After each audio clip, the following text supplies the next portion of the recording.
Hai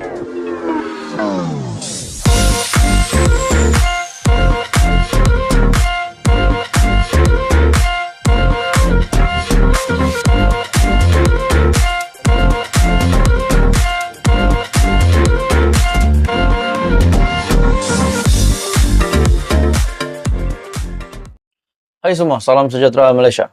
Saudara-saudara, tuan-tuan dan puan, kita digemparkan dengan pendedahan terkini daripada SPRM ataupun penangkapan yang paling mengejutkan, serbuan yang membuka mata ramai pihak.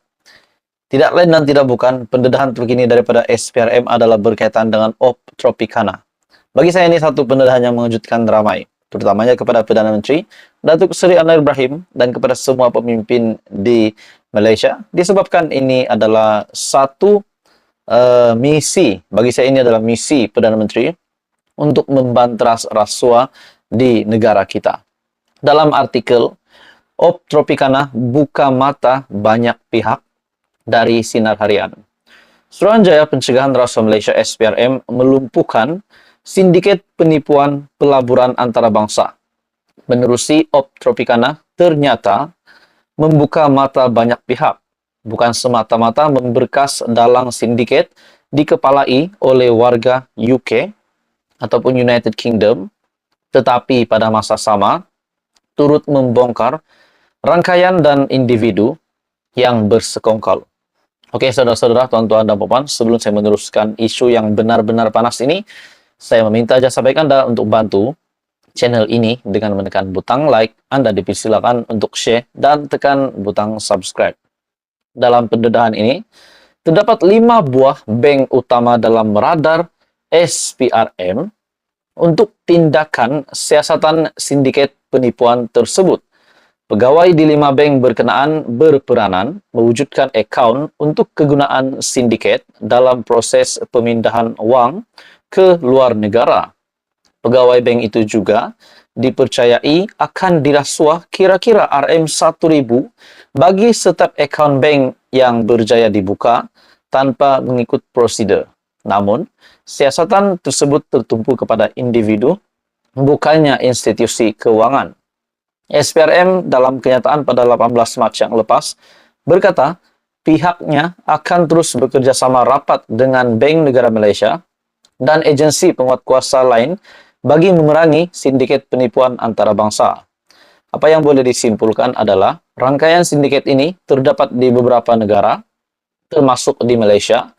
Sindiket beroperasi di premis yang dianggap selamat untuk dijadikan boiler room atau pusat panggilan.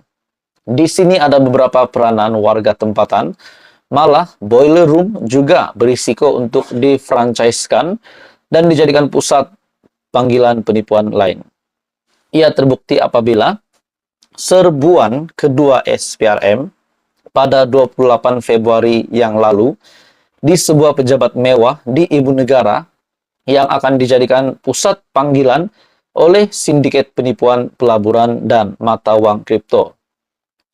Ia susulan serbuan boiler room pertama pada 21 Februari dengan kerjasama pelbagai agensi penguat kuasa.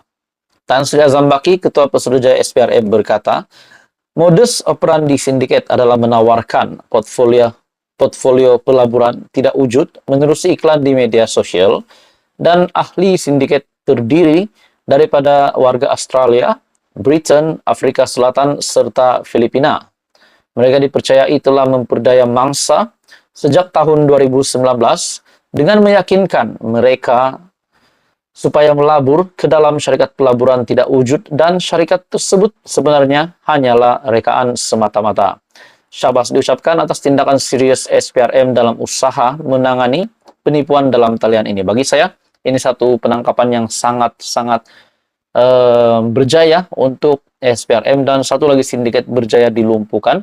Daripada sindiket ini terus merebak dan akan merosakkan image negara, akan merosakkan beberapa lagi mangsa yang lain. Tapi akhirnya sindiket ini berjaya dilumpuhkan. Jadi tuan-tuan semua, apa pendapat Anda berkaitan dengan pendedahan SPRM terkini? Bagi saya ini satu kejayaan yang besar untuk SPRM dan negara.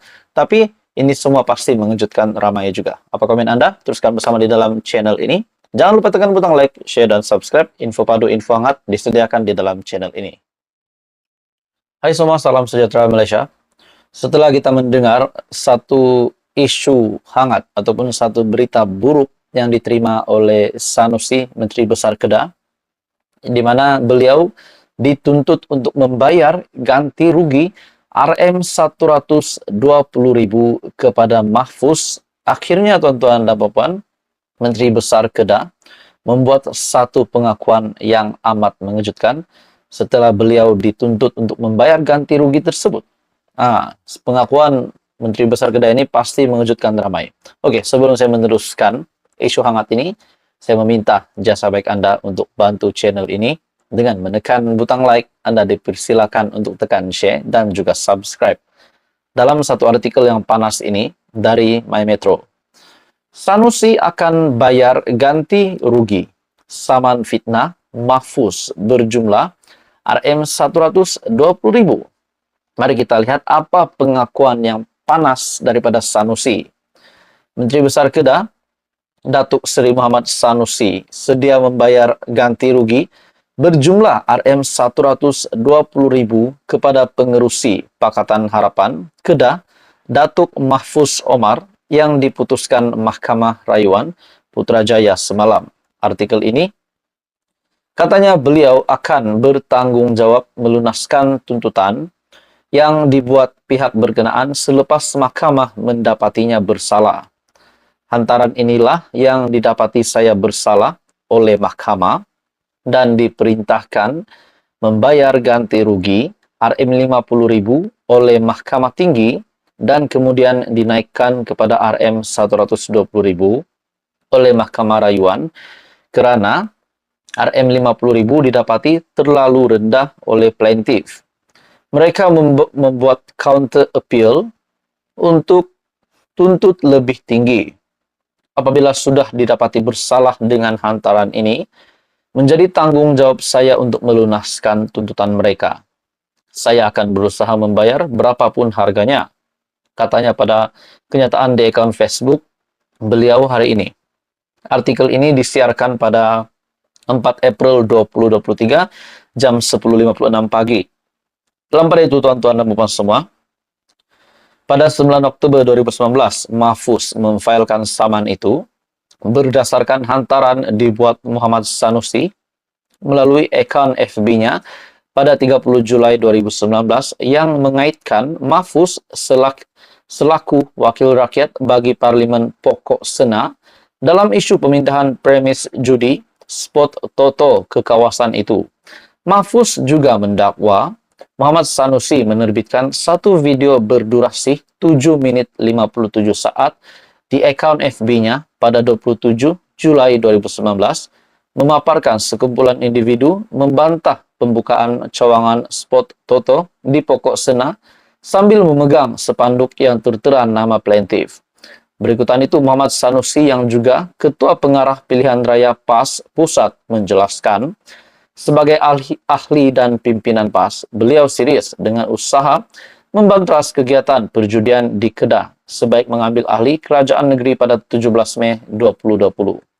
Katanya satu langkah besar dibuat mulai 2021 hingga 2022 untuk memberhentikan pengeluaran lesen premis perjudian di seluruh Kedah apabila lesen sedia ada tamat beransur-ansur daripada 2021 sehingga Desember 2022. Sementara itu, Muhammad Sanusi menerusi Facebook memaklumkan Majlis berbuka puasa anak Kedah di perantauan yang dibatalkan sebelum ini. Sebelum ini, majlis itu dijadwal berlangsung di Dewan MAEPS Serdang, namun ia dibatalkan selepas Muhammad Sanusi mendakwa pengurusan menarik balik kebenaran menggunakan dewan berkenaan. Jadi tuan-tuan dan puan semua, akhirnya pengakuan Sanusi akan bayar ganti rugi saman fitnah Mahfuz berjumlah RM120.000. Apa komen Anda? Teruskan bersama di dalam channel ini. Info padu, info hangat disediakan di dalam channel ini. Sila tekan butang like, share, dan subscribe.